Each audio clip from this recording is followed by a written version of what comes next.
Habari za wakati huu Mwanapondo TV. Leo sasa nataka tuongelee sababu kubwa za Marekani kuivamia Iran. Ikumbuke tu Marekani pamoja na Israel wameungana bana na kuivamia Iran. Sasa ni sababu gani kubwa ambazo zimeifanya Marekani iweze kuungana na Israel na kuivamia Iran?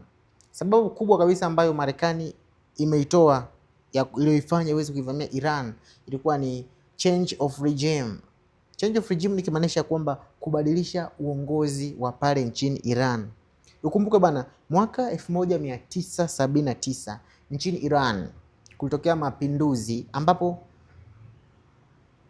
sasa familia ya Ayatollah Khamenei wa Shia waliweza kufanya mapinduzi na kuchukua nchi ya Iran. Baada ya kuchukua nchi hiyo bana, nchi hiyo ilibadilishwa na kuwa nchi ya Kiislamu na kuonekana kama na kuwa Jamhuri ya Kiislamu ya Iran. Kwa hiyo ilipokuwa Jamhuri ya Kiislamu ya Iran, uongozi wa Iran ulibadilika na kiongozi wa Kiislamu ndo kiongozi mkuu ambaye anakuwa na nguvu kubwa katika nchi ya Iran. Japokuwa katika nchi hiyo pia kuna rais na viongozi wengine wanakuwepo, lakini kiongozi mkuu wa kidini ndio anakuwa ni kiongozi mwenye nguvu kubwa. Sasa hichi kitendo bana kilivyotokea, Magharibi akikuwa kufurahisha, na nchi moja wapo ambayo kufurahishwa ni Marekani, kwa sababu baada ya kuwa na hiyo taratibu huo, kuna vitu bana Marekani walivikosa. Na ikumbuko tu Iran ni nchi ambayo inaongoza, sio country kuongoza, ni nchi ambayo ni moja kati ya nchi ambazo zina uzalishaji mkubwa wa mafuta duniani. Kwa sasa baada ya uongozi huo, Marekani kuna vitu ilianza kuvikosa, specifically mafuta, kwa sababu mara kwanza walikuwa na uhusiano mzuri na nchi ya Iran mpaka walikuwa na ubalozi wao nchini Iran. Kwa baada ya mapinduzi haya mambo yalibadilika na wa Iran wakawa wanatumia rasilimali za nchi yao kwa ajili ya manufaa yao. Hichi kitu bana haikuwapendeza Marekani. Kwa hiyo kumekuwa na mgongano toka mwaka huo mpaka leo, bado kuna huo mgongano kati ya Marekani pamoja na Iran. Sasa moja kati ya sababu iliyofanya sasa Marekani iungane na Israel iweze kuivamia Iran ilikuwa ni hiyo, ambayo ndio sababu kubwa, kubadilisha utawala wa nchini Iran. Japokuwa swala hilo mpaka sasa hivi limekwama. Baada ya siku 8 za vita hii, Marekani siku ya kwanza kabisa ya mashambulizi haya ilifanikiwa kumuondoa kiongozi wa Iran, huyo kiongozi wa kidini ambaye ni kama tunaweza kusema kama papa kwa dini ya Kikristo, kama Kikatoliki ni kama papa wao, huyu Ayatollah Khamenei, ambaye aliuawa kabisa katika mashambulizi ya kwanza. Siku ya kwanza bana, Israel walianza wakatoa taarifa hizo pia kufuta Marekani kwa kusema kuwa wamefanikiwa kumuondoa kiongozi wa ngazi ya juu ya Iran ambaye ni Ayatollah Khamenei, ambaye alifariki katika hiyo wave ya mashambulizi ya kwanza kabisa. Na walichotegemea Marekani na strategy zao zilikuwa ni kwamba wakishamondoa kiongozi huyu, wananchi wa Iran sasa watakuwa wako huru na wataweza kuchukua nchi yao.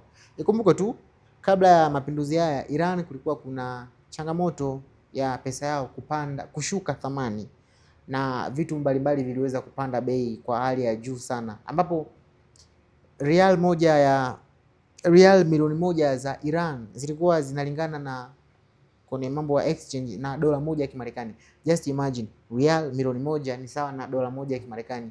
Kwa hiyo uchumi wao ulikuwa umeharibika vibaya, na bidhaa mbalimbali za mahitaji muhimu ya nyumbani zilikuwa zimepanda bei pamoja na mafuta, licha ya wenyewe ndio kuwa wazalishaji wa mafuta hayo. Kwa hiyo wananchi walikuwa bado wameingia barabarani wakilalamikia uongozi huu, kwa sababu si ndio uongozi uliopo. Kwa mambo yanavyobadilika yanavyoenda ndivyo sivyo. Cha kwanza ni kulalamikia uongozi uliokuwepo. Kwa hiyo Marekani sasa walivyoona hivyo, labda walijua wakimondoa kiongozi huyu wa juu wa kidini, basi wananchi watasupport swala hilo na kuingia barabarani na kuchukua nchi yao. Baada tu ya kiongozi huyu wa Marekani, not Marekani, baada tu ya kiongozi wa Iran wa juu wa kidini ambaye ndo anakuwa na nguvu kubwa pale nchini Iran kufanikiwa kumuua Marekani, rais wa Marekani Donald Trump alikuja mbele na kusema kuwa sasa wameshatekeleza swala hilo na ni wakati sasa wa wananchi wa Iran kuweza kuchukua nchi yao.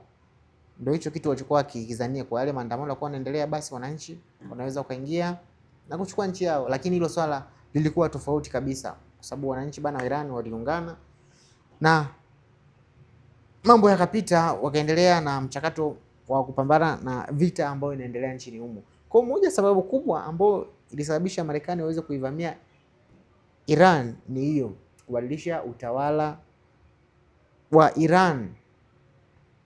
Na hapo pia kwenye hiyo sababu ya kwanza ni kwamba Marekani pia walitoa statement. Rais wa Marekani alitoa statement na kusema kuwa moja kati ya vitu ambavyo Iran inabidi vifanye ili kusudi waweze kusitisha hii vita ni Marekani inabidi ishirikishwe kwenye uchaguzi wa kiongozi wa Iran, na kiongozi wa Iran atakiwa kuwa ni kiongozi wa kidini. Maana yake inabidi Iran irudi katika misingi ya kidemokrasia. Maana kwa yani kiufupi isiongoze kidini, japokuwa jambo hilo haliwezekani na mpaka sasa halijawezekana. Sasa sababu nyingine ya pili sasa ya Marekani kuivamia Iran ilikuwa ni sababu za Iran kuhusishwa na au kusadikika kuwepo kwa mabomu ya nyuklia. Ikumbukwe tu kumekuwa kuna mzozo huu kwa muda mrefu sana kuhusisha Iran pamoja na silaha za nyuklia, japokuwa Iran imekuwa ikikana na kusema kuwa haihusiki na uzalishaji wa nyuklia, bali wenyewe wanafanya urutubishaji kwa ajili ya matumizi aidha ya nyumbani au ya viwandani. Lakini Marekani imekuwa ikikataa na kusema kuwa bana, nyie mnamiliki silaha za nyuklia. Hapa naongelea Marekani pamoja na Israel. Imekuwa ikikataa na kusema hapana, nyie mnamiliki silaha za nyuklia. Mpaka bodi ya silaha za nyuklia ya kidunia ilishaenda Iran na kufanya tathmini kuhusiana na haya na hichi ambacho kinazungumzwa, japokuwa walifanya tathmini hiyo na walijilizisha kuwa Iran haimiliki silaha hizo za nyuklia. Na mpaka ile vita ya siku 12 ambayo ilikuwa ni Juni mwaka jana 2025, ile vita ya siku 12 kati ya Israel pamoja na Iran, moja kati ya target kubwa ambazo zililengwa ilikuwa ni katika sehemu ya urutubishaji wa silaha hizi za nyuklia, na waliweza bana kulipua maeneo hayo na walifanikiwa na kulipua maeneo hayo, japokuwa tume ya kidunia ya masuala ya nyuklia walishathibitisha kuwa Iran haijihusishi na urutubishaji wa silaha hizo za nyuklia. Sababu nyingine ya tatu ya kwa nini Marekani pamoja na Israel zimeamua sasa kuivamia Iran ni uzalishaji wa makombora yanayoenda mbali ambao yanajulikana kama ballistic missile. Baada ni makombora ambayo yanasafiri umbali mrefu. Kwa sababu nyingine ambayo imehusishwa na vita hii ni makombora hayo, ambapo Marekani imekuwa pamoja na Israel wamekuwa wakisema kuwa Iran inafanya uzalishaji mkubwa sana wa makombora haya, na inakuwa kama vile wanahofia usalama wao, kwa sababu ni watu ambao wamekuwa na mzozo huu kwa muda mrefu sana, takriban miaka 40. Specifically mzozo kati ya Israel na Iran takriban miaka 40 toka mapinduzi haya yatokee. Nikumbuke tu mara kwanza Israel na Iran walikuwa ni marafiki sana. Baada ya mapinduzi haya bana ya mwaka 79, urafiki huo ulikufa kwa sababu Jamhuri ya Kiislamu iliingia madarakani na urafiki huo ulikufa. Kwa hiyo wamekuwa na changamoto hii ya mzozo toka muda mrefu, na Israel wamekuwa wakishtumu Iran kumiliki haya mabomu masafa marefu na wakihofia usalama wao, kwa siku moja Iran inaweza kuwashambulia kutumia haya mabomu, ambao pia wenyewe wamekuwa wakihusisha na nyuklia, kuwa wana mabomu yanasafiri kwa kilomita nyingi. Pia mabomu hayo ni ya nyuklia, japokuwa Iran imekuwa ikikana na kusema kuwa haimiliki hizo nyuklia. Lakini katika swala zima la kuwa na mabomu haya ambayo yanasafiri kwa umbali mrefu, Iran yenyewe ilikiri na kusema kuwa inazalisha mabomu hayo na inazalisha kwa ajili ya ulinzi wa nchi yao. Kwa hiyo hicho kitu wanakifanya na wataendelea kukifanya. Kwa bana, hizo zilikuwa ni sababu kubwa tatu za mzozo huu bana, au vita hii bana, ambayo inaendelea mpaka sasa, ikiwa leo ni siku ya 8 toka vita hii ianze kati ya Iran, ambapo inashambuliwa na nchi mbili za Marekani pamoja na Israel. Kwa hizo ndio sababu kubwa ambazo zimefanya bana Marekani na Israel iweze kuivamia Iran. Kwa bana, kama wewe ni mpya kwenye channel hii, subscribe, like, share na comment, weka pia notification on hapo.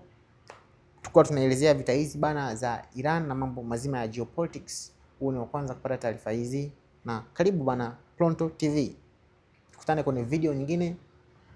Kwa heri kwa sasa.